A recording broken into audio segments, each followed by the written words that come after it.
Shalom, selamat pagi Bapak-bapak, Ibu-ibu Jemaat GBS Haleluya Palur dan juga sahabat-sahabat ibadah online dimanapun berada, baik yang ada di dalam negeri maupun yang ada di luar negeri.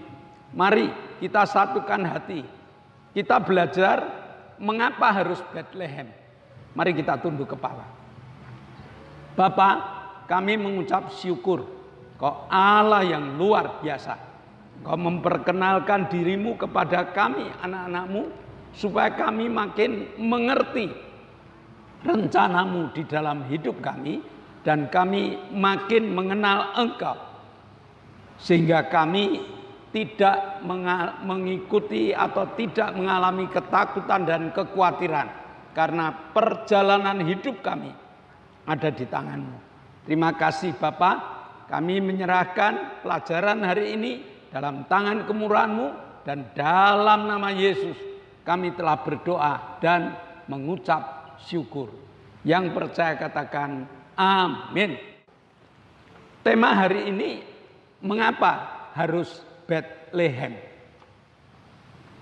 Setelah manusia jatuh dalam dosa, Allah sudah memikirkan bagaimana cara penyelamatannya.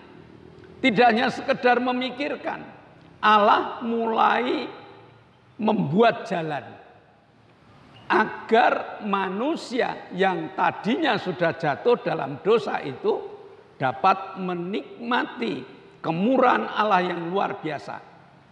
Ada benang merah yang dibangun oleh Allah supaya kita mengerti bahwa Allah kita itu Allah yang hebat. Supaya kita mengerti bahwa Allah itu yang mengatur sejarah hidup manusia. Supaya kita mengerti Allah itu Allah yang sangat tertib dalam perencanaannya. Kalau kita sudah mengerti hal ini, maka segala macam ketakutan dan kekhawatiran harus dapat kita tekan dengan belajar dari firman-Nya. Nah, mengapa harus Bethlehem? Secara hurufiah, Bethlehem artinya rumah roti. Jadi barang siapa yang tidak meninggalkan Bethlehem, mereka akan mendapatkan jaminan karena di situ adalah rumah roti. Mari kita belajar lebih lanjut.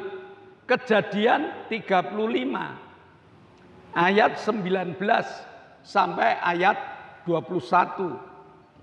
Demikian Rahel mati. Lalu ia dikuburkan di sisi jalan ke Efrata, yaitu Bethlehem. Yakub mendirikan tugu di atas kuburnya. Itulah tugu kubur Rahel sampai sekarang. Sesudah itu berangkatlah Israel, lalu ia memasang kemahnya di seberang Migdal Eder. Nah, kita belajar tentang Yakub. Yakub ini seorang pekerja keras. Yakub ini seorang yang tidak gampang patah semangat.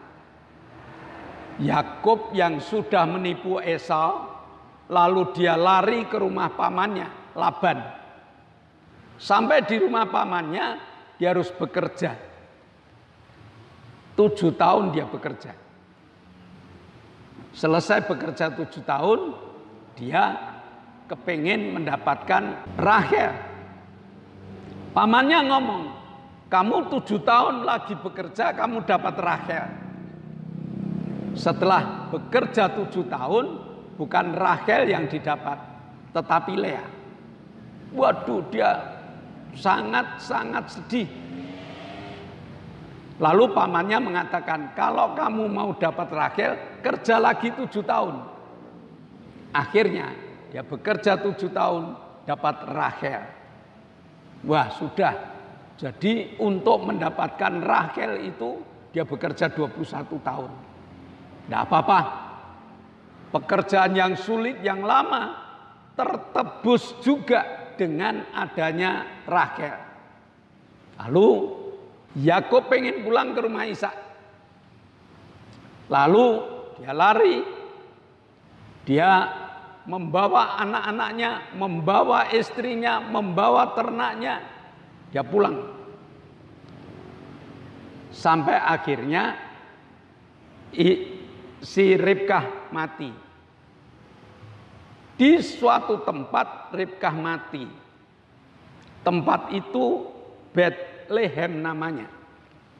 Jadi nama Betlehem itu sudah dikenal 1400 tahun sebelum Masehi. Nah, jadi Rahel dikubur di Betlehem. Rahel itu artinya domba betina. Karena Rahel itu domba betina melahirkan anak-anak domba, mestinya seperti itu. Nah, jadi Tuhan memilih orang-orang pilihannya, bukan asal pilih. Lalu Yakub sangat sedih karena Rahel yang dicintainya ini mati. Allah punya program, Allah punya rencana penyelamatan manusia. Karena manusia yang diciptakan ini sudah berdosa, maka Allah mulai membuat jalan. Besok di Betlehem inilah jawaban dari segala kebutuhan manusia. Kalau kita melihat Matius pasal 1 ayat 1 sampai 17 itu merupakan silsilah dari Abraham memiliki anak Ishak, memiliki anak Yakub dan Esau, memiliki anak dan seterusnya. Sampai akhirnya sang Yakub ini punya 12 anak yang disebut suku-suku Israel. Dari 12 anaknya Yakub lahirlah Yehuda yang diambil oleh Tuhan. Bukan anak pertama, tapi Yehuda yang diambil. Jadi Allah punya cara yang tidak bisa kita mengerti dengan akal kita. Cara Allahnya bisa disinggung dengan iman kita. Kita harus bisa mengerti dengan iman bahwa Allah punya rencana. Melalui Yehuda lahirlah anak-anak yang sampai pada Daud, dari Daud sampai dengan Yesus Kristus.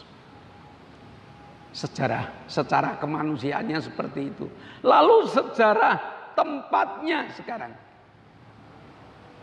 Yakub sangat sedih. Lalu dia tinggal di sekitar tempat kawanan domba untuk digembalakan. Dia membuat menara, namanya menara Migdal Eder.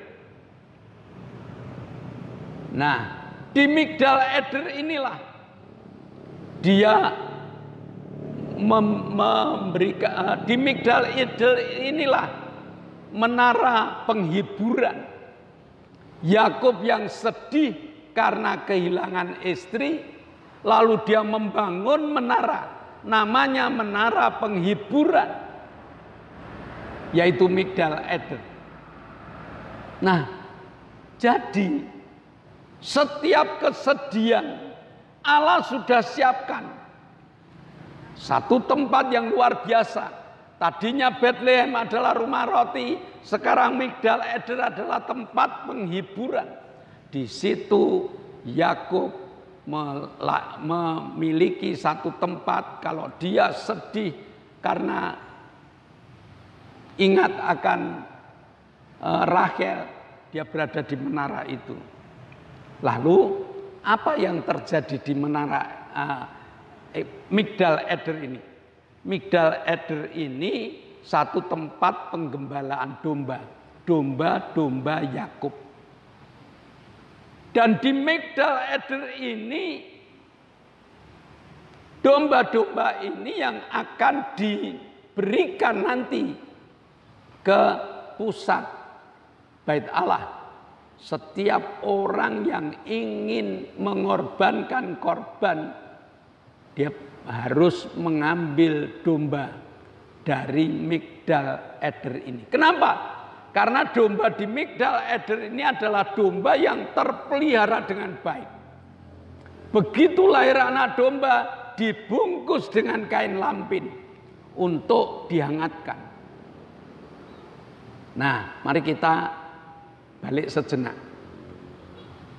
Begitu Yesus lahir di Betlehem itu, Yesus juga dibendung dengan kain lampin. Yesus juga harus lahir di kandang. Anak Allah. Allah bisa membuat Yesus lahir di tempat yang megah, di tempat yang mewah. Tetapi tidak. Yesus harus lahir di Betlehem. Karena Betlehem itu merupakan tempat yang sudah disediakan Allah.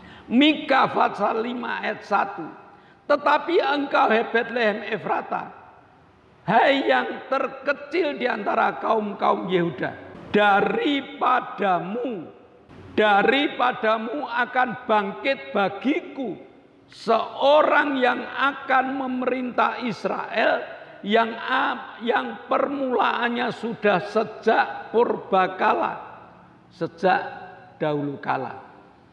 Nah, jadi Allah sudah merencanakan satu perencanaan yang luar biasa di Betlehem. Di rumah roti, di Migdal Eder akan lahir seorang raja di atas segala raja, yaitu Yesus Kristus. Jadi kalau kita belajar mengapa harus Betlehem, karena di Betlehem merupakan rumah roti. Sekali lagi, siapa yang berani tetap tinggal di Betlehem, dia tidak akan kekurangan, tidak kurang pangan, dan tetap sehat. Betlehem. Lalu mengapa harus di Betlehem? Karena di Betlehem itu ada Migdal Eder, yaitu tempat penghiburan. Siapa yang hari-hari ini menghadapi berbagai macam kesulitan, datanglah ke Betlehem, datanglah ke rumah roti. Di situ ada penghiburan yang luar biasa. Dan yang ketiga, mengapa harus Betlehem? Karena di Betlehem itu lahir raja di atas segala raja. Dan raja ini yang mengayomi, raja ini yang memberikan satu tempat yang luar biasa. Tempat yang bila ada musuh-musuh, rajalah yang mengatur bagaimana untuk mengalahkan musuh-musuh. Bagaimana raja memberikan jaminan-jaminan hidup pada rakyatnya. Dan itulah Yesus yang lahir di Betlehem. Yesus yang diberikan oleh Allah mulai dari tempat sampai dengan lahirnya Yesus ini sudah tertata rapi. Tidak bisa tidak. Demikianlah juga hidup kita. Kalau kita berada di Betlehem, Allah mengatakan, aku tahu rancangan apa untuk kamu. Supaya kamu hidup di dalam damai sejahtera.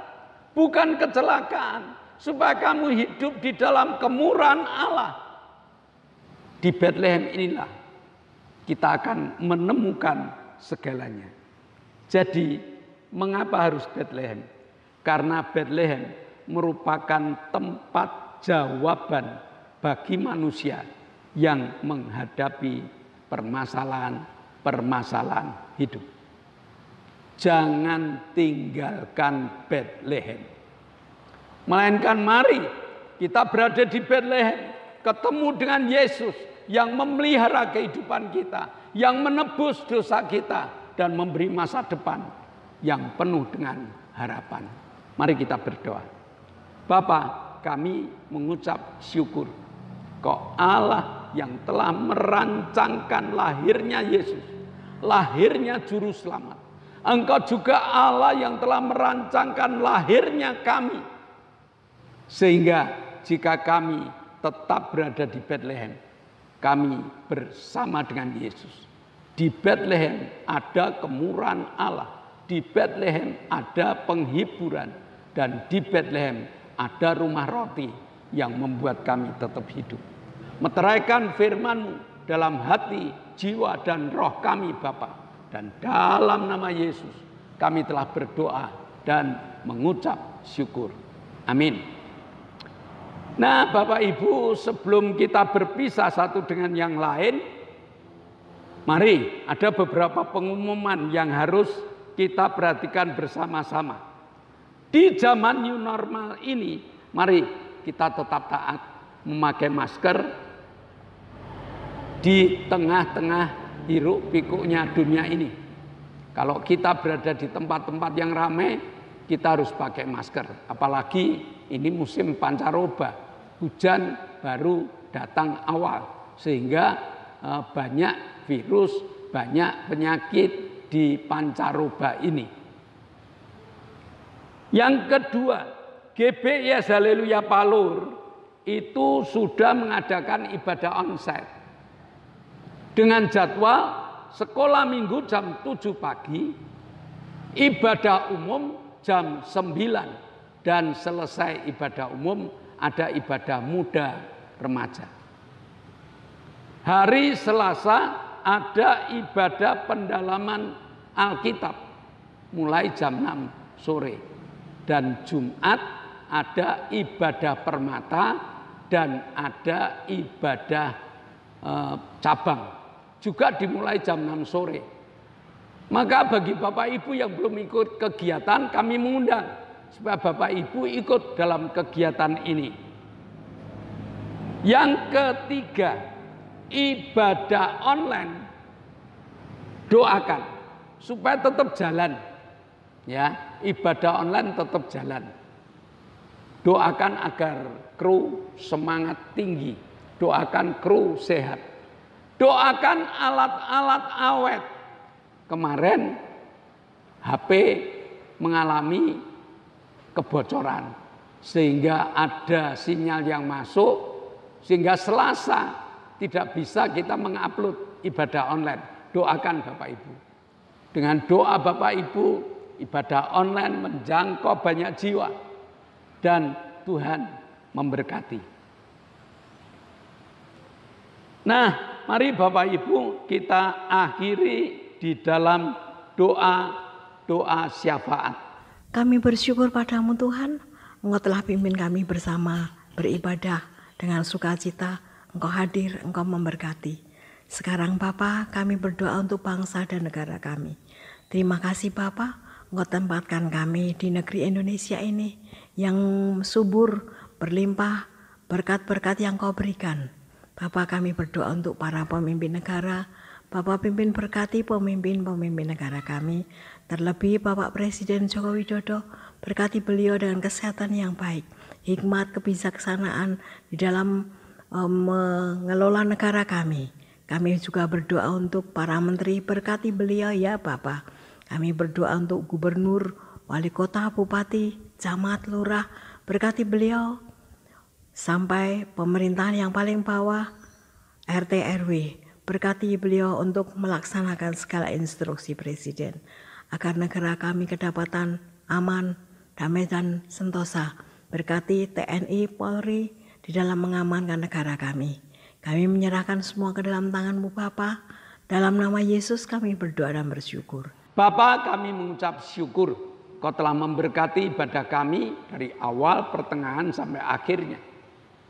Dan saat ini kami masih satukan hati berdoa untuk anak kami, Octavianus Hindrawijaya. Bapa, kami mohon belas kasihan-Mu. Tuhan jamah, Tuhan urapi, Tuhan berkati, sehingga anak kami dapat berdiri, dapat berjalan, dapat berbicara untuk mengabarkan Injil kemurahan. Demikian juga kami berdoa untuk saudari kami Arin. Engkau telah sembuhkan tumornya. Engkau juga akan jamah tulang-tulangnya. sehingga kerapuan tulang dipatahkan oleh Allah menjadi tulang yang kuat, dapat berdiri dan dapat berjalan. Kami berdoa untuk Ibu Gito, berikan kekuatan pada kaki-kakinya sehingga Ibu Gito dapat beraktivitas lebih baik lagi. Kau juga jamaah Pak Petrus Sutresno yang harus cuci darah, berikan keberanian untuk beribadah bersama dengan kami.